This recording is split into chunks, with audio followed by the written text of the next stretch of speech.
Rômulus.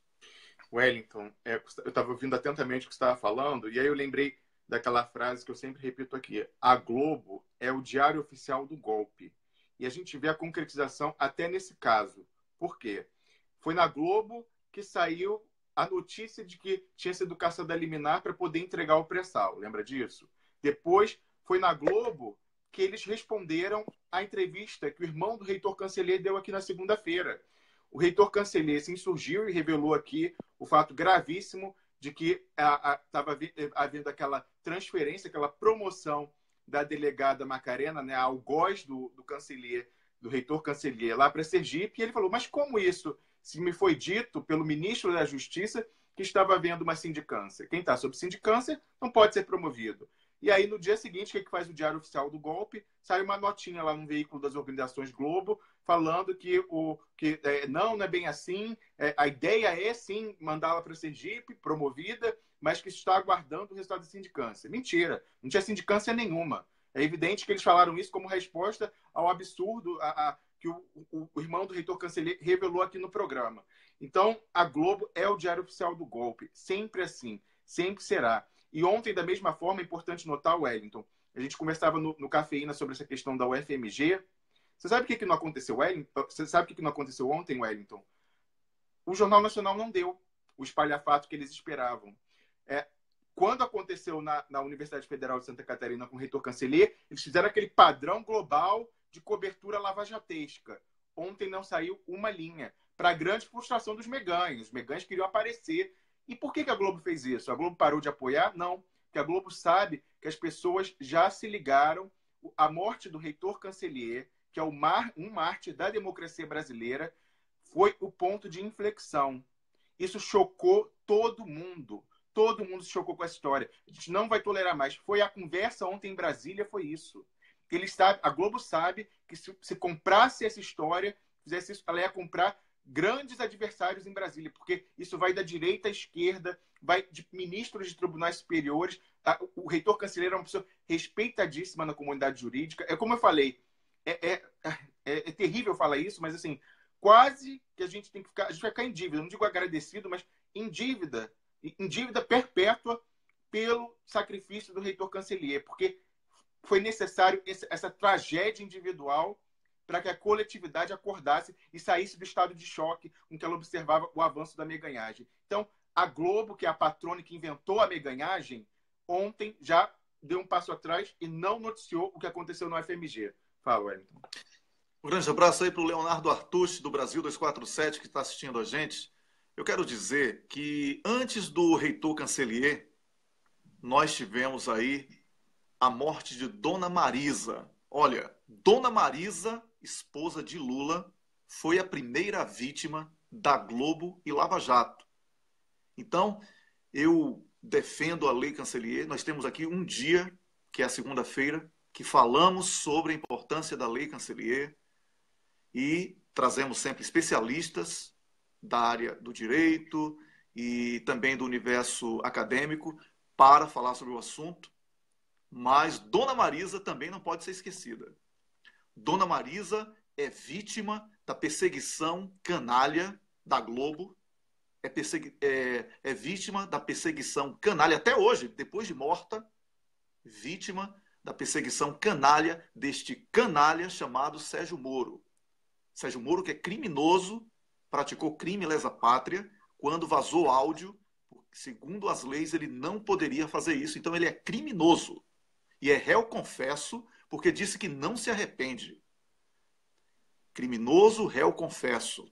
E mais, pratica crimes lesa-pátria seguidamente. Sérgio Moro, que está implicado diretamente nas declarações espontâneas do Tacla Duran à CPMI, porque a esposa de Moro e o seu sócio no escritório de advocacia, que é padrinho de casamento de Moro, e como ele mesmo diz na sua santa burrice, meu amigo pessoal é a única pessoa no mundo que teria amigo impessoal. Moro é tão burro que não sabe fazer a letra O com um copo. Os Estados Unidos não pegaram esse babaca à toa, não. Pegaram um burro. Um burro que chega lá e assina deve ser a assinatura dele, pelo menos, isso ele deve saber. Não é? Ele não sabe falar português, não sabe falar inglês, não sabe escrever, não sabe falar, não articula o pensamento. Tem um problema pessoal muito grande, pessoas ligadas a ele já me falaram que ele tem trauma da voz dele. O Sérgio Moro tem trauma, é sério, não estou brincando. Ele evita falar hoje em dia porque ele tem trauma. E eu não sabia disso, comecei a imitar aqui, e eu vou parar de fazer isso, porque eu não quero fazer bullying, mesmo ele sendo o canalha que é. Não vou mais imitar Sérgio Moro, mesmo que vocês peçam. Ah, ué. Tá bom? Porra. Não, não vou. Não vou. Certo? Então, estamos falando aqui de abuso de autoridade. A Polícia Federal invadiu universidade para prisão coercitiva, que é proibida nesse caso. Não houve intimação, não houve tentativa de resistência, não houve nada disso.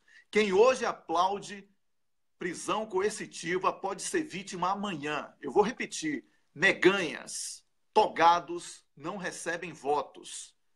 Temos que fortalecer a política, botando políticos melhores, porque somos culpados também pela escolha desses políticos que estão aí. É por isso que eu tenho que concordar com o Moro.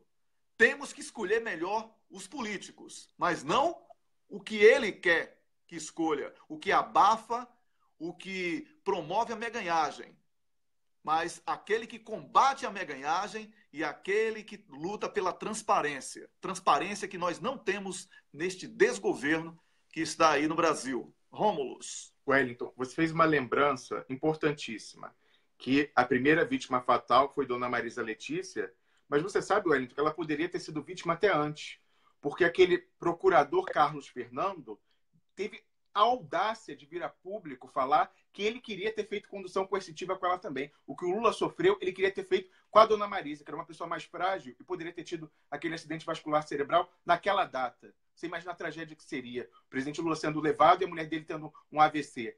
Então, ele queria ter feito isso. Ele se arrepende do Moro não ter autorizado isso. E o Moro não fez porque ele é bonzinho, não. O Moro fez isso porque ele sabe que mexer com mulher é o código até da máfia internacional. O Moro, como é um mafioso, conhece o código da máfia. Mexeu com mulher, todo mundo vai se juntar contra ele, porque não se mexe com família, não se mexe com mulher. Quem é louco e faz isso é o Dallagnol e os procuradores, que ficam ameaçando parente, ameaçando filha. O Moro, eles são burros, além de tudo, porque, sabe, isso prejudica. Mas foi por isso que o Moro não fez nada com a Cláudia Cruz Cunha. Porque ele sabia que se ele tocasse nela, não só o Cunha conhece ele de muito tempo, de antes de ele estar na mídia, lá na época do Banestado, como também ele sabe que indo para cima da esposa, todo mundo se juntaria contra ele e acabar com a farra dele. E você falava demais, Wellington, desse caso da universidade, foi algo que eu esqueci de falar ontem no Cafeína. O que a gente observa em comum entre o que aconteceu na UFSC e na UFMG? Infelizmente, eu acho que esse não vai ser o último caso de Universidade Federal. O que eles têm em comum? São casos antigos de irregularidades administrativas que não necessariamente são corrupção. Todo mundo sabe como é difícil administrar uma empresa, quanto mais uma universidade pública. Então, a verba, às vezes, vai, atrasa, tem aquela coisa da rubrica, liberou ou não, e eles estão criminalizando isso. Mas os dois casos eram antigos. E o que isso revela, Wellington? Me correu isso. Revela que esses órgãos estão fazendo uma devassa em todas as universidades públicas, nas contas. Fico alerta para todos os reitores de Universidade Federal. Esse caso da UFMG é de 2009. Eles estão fazendo uma devassa para pegar qualquer confusão administrativa que eles possam espetacularizar, porque o objetivo é destruir a universidade pública, que é o último bastião, né, o mais forte de resistência ao golpe, em todas as suas dimensões. O golpe político, com a cleptocracia, o golpe econômico, com o desmonte do Estado e ultraliberalismo, o golpe geopolítico, com o fim da soberania, o golpe jurídico, com essa meganhagem safada, e o golpe cultural, com esses fascistas ascendendo, fazendo todos esses casos aí de invasão, museu, não sei o que tal, porque as faculdades de humanas, de filosofia, de antropologia, ciências sociais em geral, né, o centro do pensamento, são o polo antagônico a esse pessoal. Então, a universidade, a intelectualidade em geral, mas a universidade pública em particular, para eles, tem que ser destruída. E não é à toa que o Banco Mundial, que é aliado do golpe, falou que tem que privatizar as universidades públicas. Esse é o plano. Eles já acabaram com o sindicato, reduzindo o orçamento à metade, estão perseguindo os movimentos sociais, criminalizando. A gente viu gente do MST presa com base na lei do terrorismo. Estão, né, massacrando os movimentos sociais, descendo a porrada quando tem manifestação. E agora, acabaram com o PT, né, a perseguição política com a Lava Jato, e agora eles querem ir para a universidade. Então, fico alerta. Eles estão fazendo devassa, procurando qualquer vírgula, qualquer erro de digitação para escandalizar. Mas eu digo de novo, eles se deram mal. Eles achavam que iam ser a estrela do Jornal Nacional com matéria de 20 minutos, mostrando homem com metralhadora e não sei o quê. Não deram uma linha no Jornal Nacional. Teve inflexão. A morte do reitor Cancelier, trágica, mas valeu para isso. A sociedade não vai mais aceitar essa meganhagem. Fala, Wellington.